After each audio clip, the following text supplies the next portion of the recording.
Hermanos amados, amados hermanos, el pastor Pedro Saavedra les saluda. Esta es otra entrega de la serie El don más importante para edificar la iglesia. En el capítulo 1 de Primera de Corintios, vimos que es un libro que trata el disfrute que tenemos de Cristo y que el disfrute de Cristo logra tres cosas. En primer lugar, resuelve los problemas que hay en la iglesia por medio de la obra de la cruz. En segundo lugar, el disfrute de Cristo redunda en el crecimiento en vida, lo cual produce los materiales preciosos, oro, plata, piedras preciosas, sobre todo oro y piedras preciosas, con mira a la edificación de la iglesia como el cuerpo de Cristo.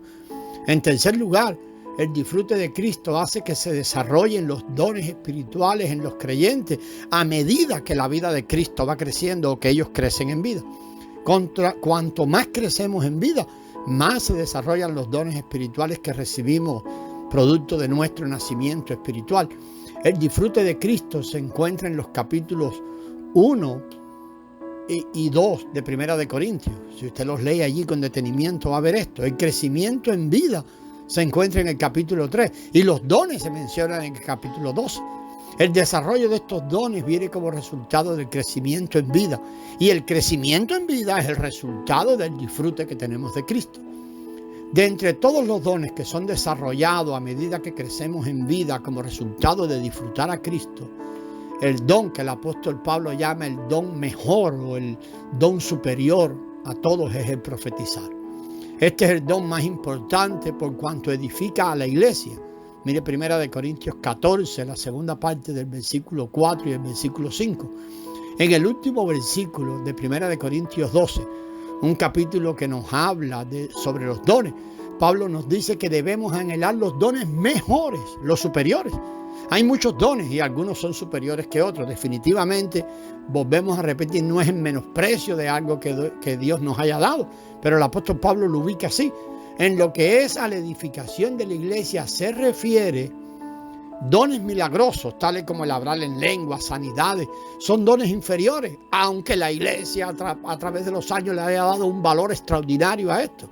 Los mejores dones o superiores son aquellos que son los más provechosos para la edificación de la iglesia, para la edificación del cuerpo de Cristo. El capítulo 13 de Primera de Corintios revela que el camino para aplicar nuestros dones es el camino del amor. Sin el amor no tenemos la base correcta para anhelar los dones. Únicamente el amor en vida puede hacernos aptos para anhelar los dones. Si no llevamos una vida de amor, es posible que abusemos de los dones. Los usaremos de forma inapropiada, de una forma egoísta, y hasta pueden llegar a causar daños a las personas en vez de edificarlas.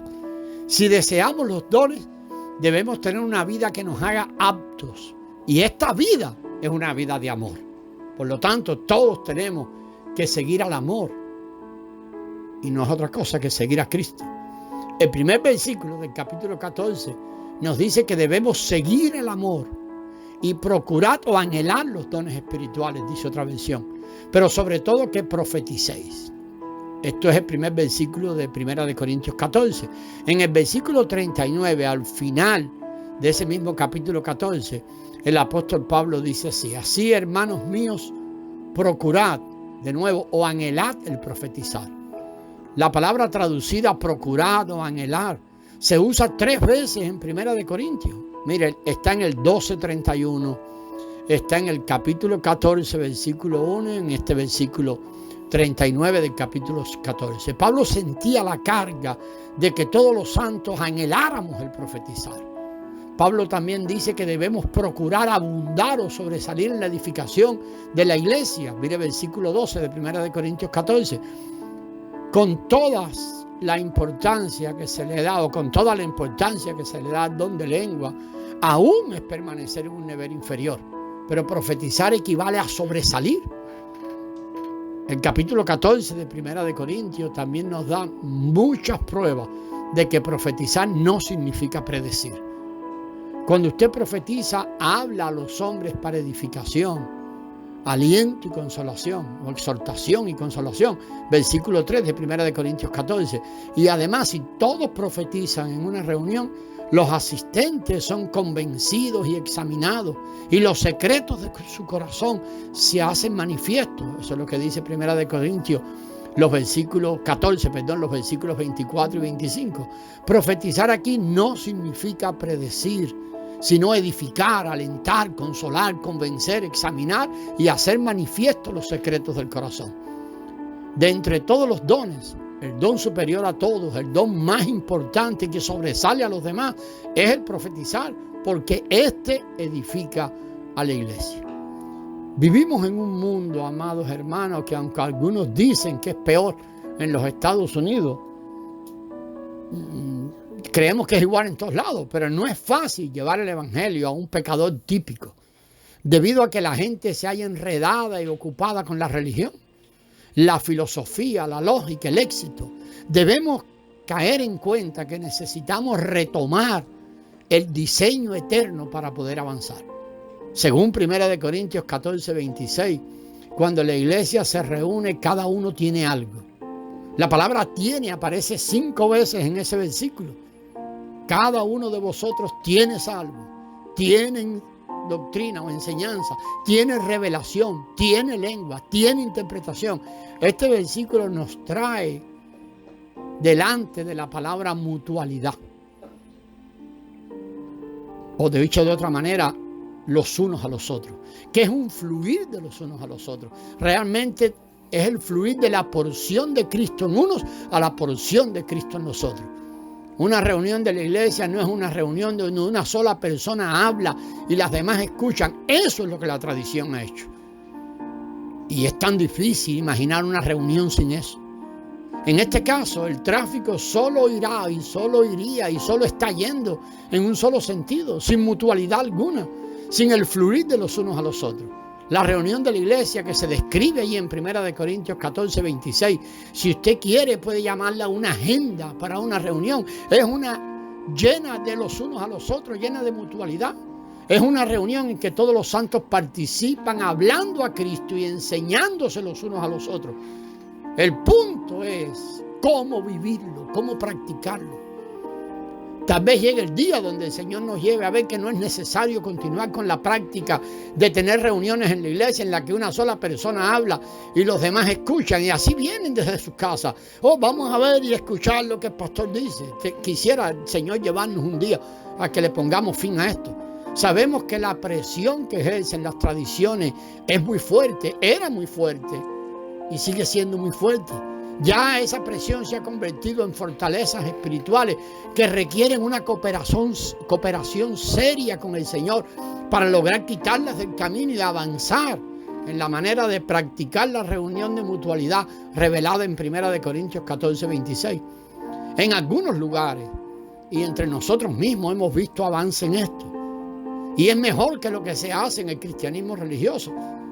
Pero no pensemos que tenemos ese fluir de mutualidad debido a que algunos hermanos comparten algún versículo bíblico y otros opinan sobre lo que el hermano habló o cuentan un testimonio personal que muchas veces parece más una autobiografía de lo que la persona ha hecho para el Señor que el Señor mismo hablando por ellos.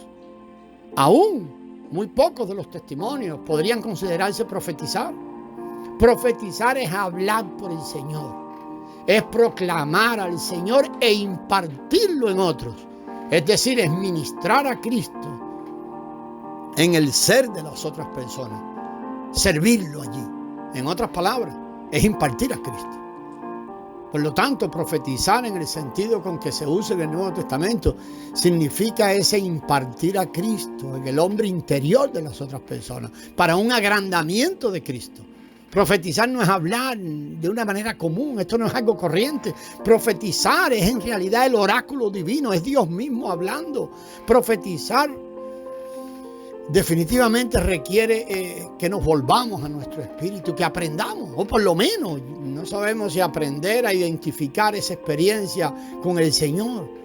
Haber sido enseñados por Él, estar atentos a cooperar con Él. Y cuando Él manifiesta algo, hermano, todos sabemos que la nueva creación habla. Entonces tenemos que estar atentos a que esa nueva creación cuando quiere hablar. Para eso no podemos estar entretenidos. Tenemos que desear, anhelar y aprender a profetizar. desear, anhelar a profetizar y aprenderlo a hacerlo. Cuando profetizamos, el objetivo es que el cuerpo sea edificado y otros aprenden y sean exhortados. Es lo que vemos ahí en 1 de Corintios 14, el 26 y el 31. Dijimos en uno de los audios anteriores que una de las maneras de aprender pues es practicar. Y entonces, hermano, esto indica que nosotros los que profetizamos primero tenemos que aprender, porque el objetivo es que los demás aprendan y sean exhortados. Si no aprendemos algo, no podríamos decir algo que otros puedan aprender. Es lo que aprendimos, que en realidad es lo que hemos experimentado como vida. No aprendimos en la gnosis, sino algo que se ha añadido como vida a nosotros, lo que puede ser impartido en otros. No es hablar información. La información enseña un concepto, pero no transmite vida. El Eterno, hermano, nos ayude a diferenciar esto y a poder seguir viendo más sobre esto. Podemos decir que profetizar no es del todo algo milagroso. Podríamos llamarle, según lo que leemos ahí en 1 de Corintios 14, que esta es la normalidad milagrosa. Debiera ser lo normal. Por un lado, es algo normal, como el apóstol Pablo lo está poniendo allí. Por otro, claro que es milagroso, porque se trata de hablar por Él. Hablar con el elemento divino, o que el elemento divino se exprese de nosotros. Profetizar es hablar por Dios. Es tener el oráculo de Dios, servir como oráculo de Dios. Pablo no estaría de acuerdo con que solo algunos santos tienen la voz de Dios o tienen el oráculo de Dios. Ellos son la voz de Dios. Pablo dice que todos podemos profetizar uno por uno. Mire 1 de Corintios 14, 31. También dijo que si todos profetizamos, quien venga por primera vez a nuestra reunión será convencido. Dice que si algún indocto o inconverso entra, será convencido y examinado por todo, y que los secretos de su corazón se harán manifiestos, y caerá y se postrará sobre su rostro y adorará a Dios, declarando que verdaderamente Dios está entre nosotros. Eso es lo que dice 1 de Corintios 14, 24 y 25. Profetizar en 1 de Corintios 14 no tiene el sentido de predecir. Por ejemplo, alguien profetiza o alguien que profetiza pudiera decir algo así como: hermano, estando leyendo 1 de Corintios 14, 45, fui impresionado por el Señor, y así me dijo el Señor que Él fue hecho el postrer Adán. Cuando leí esto, el Espíritu vivificante, Cristo que murió en la carne por nuestros pecados, es ahora en resurrección el Espíritu vivificante. Hoy en día Él mora en nosotros para hacer nuestra vida. El Señor Jesús es el Espíritu vivificante, y nuestro espíritu que fue creado por Dios ha sido regenerado por ese Espíritu que trajo la vida de Dios a nuestro interior. Nuestro espíritu y el Espíritu vivificante ahora están unidos, ahora son unos como un solo espíritu. El Señor como el Espíritu mora en nosotros para que podamos disfrutarlo continuamente, a fin de vivir a Cristo y Dios mismo pueda ser expresado y pueda ser conocido, y el propósito eterno del Padre pueda ser cumplido. Oh, amado, esta manera de hablar no es natural, ni tampoco está hablando de una predicción de cosas. Profetizar de esta manera es Dios hablando por el hermano, Dios mostrando su voluntad, Dios mostrando su deseo, el mismo Dios enseñando. Es el oráculo mismo de Dios. Y Pablo dice que todos podemos profetizar. Debemos crecer en esta práctica, que es lo normal para los creyentes, para que pueda considerarse un hablar divino. Sí, que el Señor nos ayude a ver esto, hermano. Ello depende, mire, el hablar divino depende mucho del contenido de lo que estamos hablando y la manera en que es dado, la manera en que es hablado. Aún lo que llamamos un testimonio, decíamos hace un rato, sí puede ser una profecía, cuando de manera espiritual y divina es expresado el testimonio de Dios, que es Cristo, y su obrar, en la experiencia del hermano. Tiene que estar enfocado en el testimonio de Dios, que es Cristo, y la manera en que ha obrado en esa experiencia determinada que el hermano está contando. Un testimonio es una profecía cuando contiene algo que revela a las personas las cosas divinas. Por eso hablamos del testimonio de Dios, las cosas relacionadas con Dios, y deja ver su obra en nuestra debilidad, no lo que nosotros hicimos por Dios. Seguimos en el próximo audio, amados hermanos. Gracias y paz.